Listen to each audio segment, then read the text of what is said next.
des travailleurs au congrès de l'Alliance nationale pour le changement ANC. Chers camarades, le Parti des travailleurs tient à saluer votre premier congrès qui se tient 4 ans après votre fondation dans les conditions les plus difficiles. Au terme de 4 années de rude bataille que nous avons ensemble menées, souvent sous les déluges de grenades lacrymogènes, ces derniers temps avec nos amis du collectif Sauvons le Togo pour la cause de la démocratie et du respect des droits de l'homme, de la transparence dans la gestion des affaires publiques, de l'équité et de la justice sociale dans notre pays.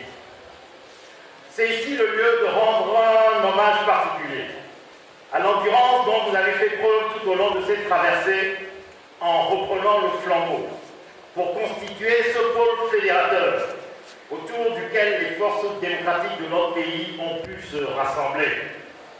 C'est en trouvant en vous ce point d'appui que nous avons pu mener toutes ces rudes combats à travers lesquels le peuple togolais continue à entretenir la résistance à ce pouvoir illégitime, incarné depuis bientôt 52 ans par le même clan familial des Eyadema Gnassingbé, qui a pris en otage notre pays depuis ce fatidique 13 janvier 1963, où l'indépendance nationale, conquise au prix de lourds sacrifices, fut assassinée avec Sylvanus Olympio.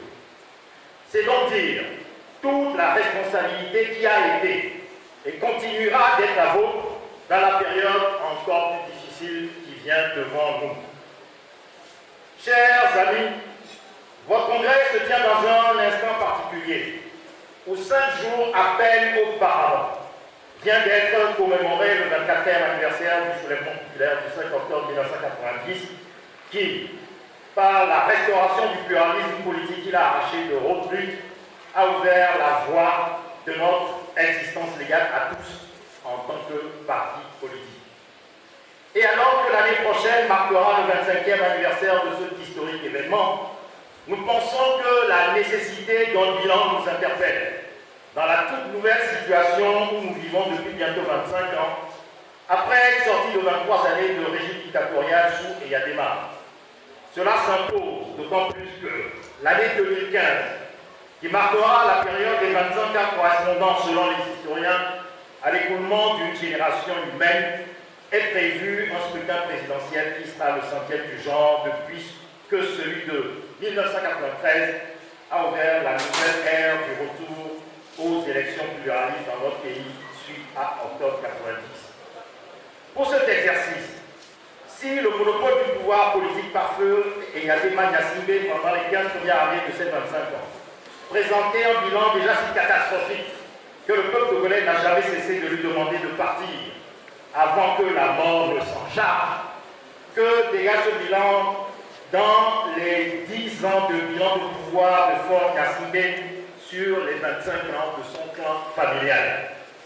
Souffrez, chers camarades congressistes, que je me livre ici à un petit exercice de civisme politique, parce que dernièrement, lors d'une session à la télévision ou au palais, qu'on nous a retransmis venant du palais des congrès, on s'est livré à un exercice de civisme politique que les citoyens togolais ne connaîtraient pas selon eux. Premièrement, d'abord, Faure Gnassingbé a fait assassiner en 2005 plus de 1000 citoyens togolais innocents selon la Ligue togolaise des droits de l'homme, de 400 à 500 selon l'ONU pour s'asseoir dans le fauteuil présidentiel laissé vacant par le dessein de son frère Étienne. Pour ces crimes qui relèvent d'un génocide parfaitement prémédité et planifié, il devait et doit partir.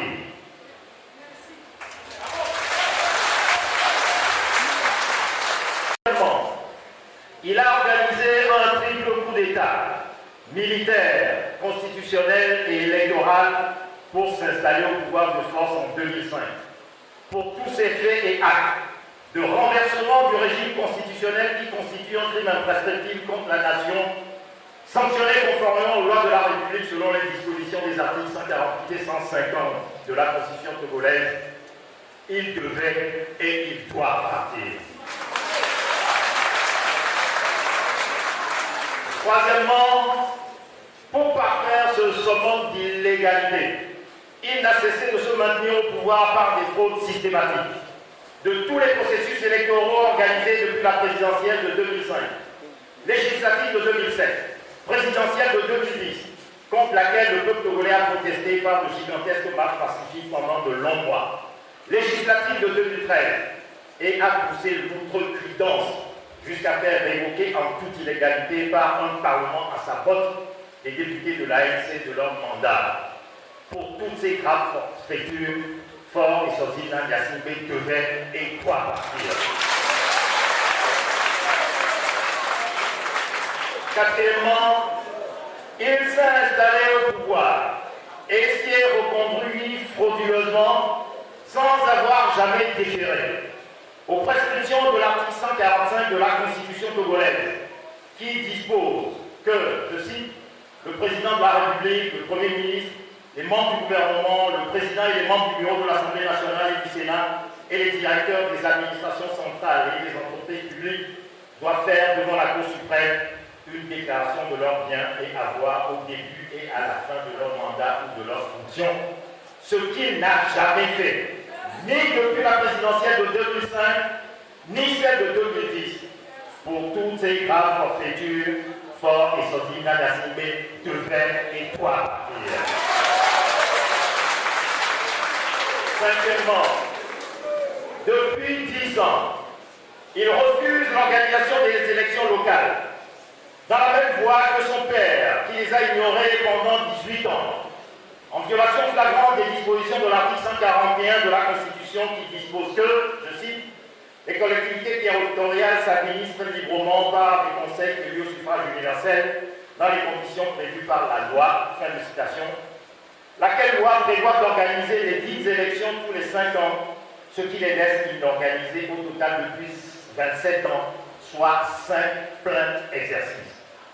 Pour cette grave forfaiture, Faure et Sozina Gnassingbé devaient et doivent partir.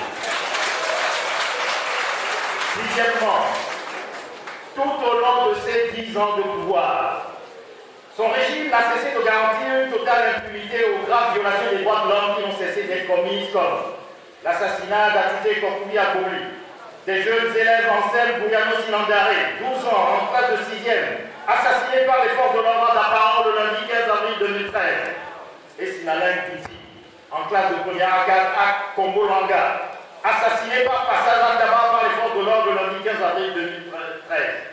Détienne Yagalou, membre de l'ANC, assassiné par manque de soins à la gendarmerie nationale à Lomé, où il était illégalement détenu le jeudi 16 mai 2013. Le musellement des médias indépendants à travers la fermeture arbitraire et illégale des radios solaires et des gens, et j'en passe, pour tant d'autres et tant d'autres violations. Pour toutes ces graves forfaitures, Faure et Sozina Gnassingbé devaient et doivent partir.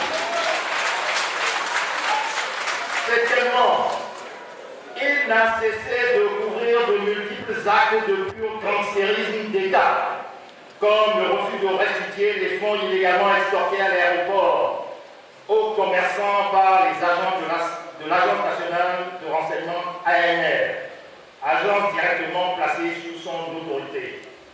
Pour ces graves forfaitures, Faure et Sozina Gnassingbé devaient et doivent partir.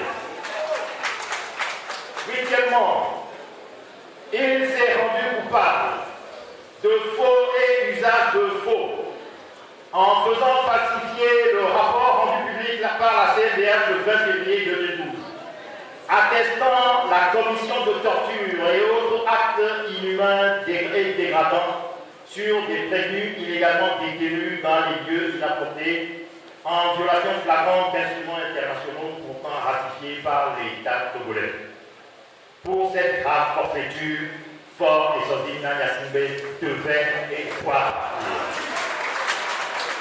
Neuvièmement, condamné à répétition pour de multiples violations des droits de l'homme par la Cour de justice de la CEDEAO, son gouvernement refuse d'en exécuter les décisions. Pour cette grave forfaiture, Faure et Sozina Gnassingbé devaient et doivent partir. Dixièmement, il garantit une totale impunité aux auteurs, pourtant nommément identifiés, d'un délit aussi gravissime que l'incendie criminel des grands marchés de Lomé et de Cara, et promeut, même certains d'entre eux, à d'importants postes de responsabilité, dans le même temps où il fait arrêter d'innocents citoyens, membres du collectif Selon le Togo, par sa justice aux hommes qui les accusent faussement d'en être les auteurs. Pour cette grave forfaiture, Fort et Sozina Nassimbe devait et doit partir. Onzièmement, il organise un pillage systématique des biens de l'État en faisant siphonner les grandes sociétés d'État et les régies financières, constituant le poumon de l'économie du pays par ses proches, qui détournent par ailleurs une part considérable des recherches fiscales et douanières, gèrent en toute opacité les sociétés minières de phosphate, de clinker, de marbre, de fer, et exploitent en toute illégalité bien d'autres matières précieuses comme l'or, le diamant, le coltan, sans enregistrer leur vente dans la comptabilité nationale, tout en reconnaissant cyniquement, dans son discours à la nation le 26 avril 2012, qu'un petit nombre, je cite, accapare les ressources au détriment du plus grand nombre. Pour toutes ces graves forfaitures, Fort et Sozina Nassimbe devait et doit partir. Deuxièmement, enfin, il l'a fait organiser, rien que sur la période de 2010 à 2010. Selon le rapport 2013 de l'ONG américaine Global Financial Integrity, GFI, des transferts illicites de fonds à l'étranger pour un montant de moins 9 000 milliards de francs CFA, ce qui nous donne, avec d'autres informations disponibles de sources fiables, un total cumulé d'environ, tenez-vous bien, 25 000 milliards de francs CFA au minimum, de fonds illicitement détournés pendant les 47 ans de règne de son clan familial des Eyadema Nassimbe. Pour toutes ces graves forfaitures, Fort et Sozina Nassimbe devaient et doivent partir. Chers amis, voilà au total les 12 graves pratiques d'incivisme commis en 12 ans de pouvoir, qui font les 12 bonnes raisons pour lesquelles, pour nous, Fort et Sozina et Eyadema Nassimbe, je précise bien, Eyadema Nassimbe, parce que Eyadema, ce n'est pas un prénom, c'est un nom de famille, doit partir et dégager immédiatement du pouvoir politique qu'il confie en toute illégitimité depuis 10 ans. Si nous disons immédiatement, c'est bien parce que son refus de faire les réformes politiques constitutionnelles et institutionnelles le délégitime encore plus, non seulement pour non-respect de la parole donnée, mais aussi pour refus d'accéder à la réalisation d'une aspiration majoritairement réclamée par le peuple togolais tout entier et non d'organisations et institutions qui parlent en son nom. À ce refus de l'écouter, nous devons opposer la mobilisation du peuple tout entier, de Lomé à Saint-Cassé.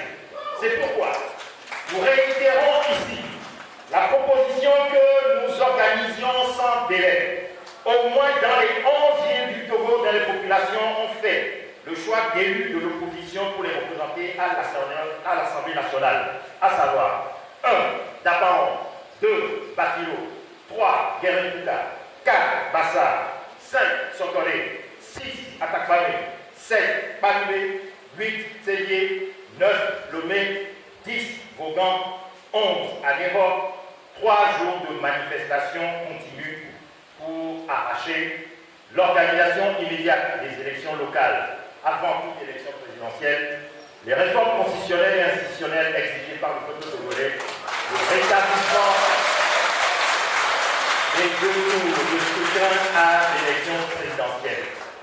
Et aux 11 villes précitées, vous me permettrez d'ajouter la ville de Cara, qu'on nous a fait croire qu'elle serait située sur une autre planète de l'univers, alors qu'elle est bel et bien sur le territoire du Togo, qui, jusqu'à preuve du contraire, est bel et bien situé sur la planète Terre. Nous devons être unis pour exiger ou Fort accepte de satisfaire à ces 3 points ou il dégage. Quant à la présidentielle, de 2015, il faut qu'il soit clair que nous n'accepterons jamais, au grand jamais, qu'on utilise la machination de l'incendie criminel des grands marchés de Lomé et de Kara pour empêcher la candidature de quelque candidat que ce soit.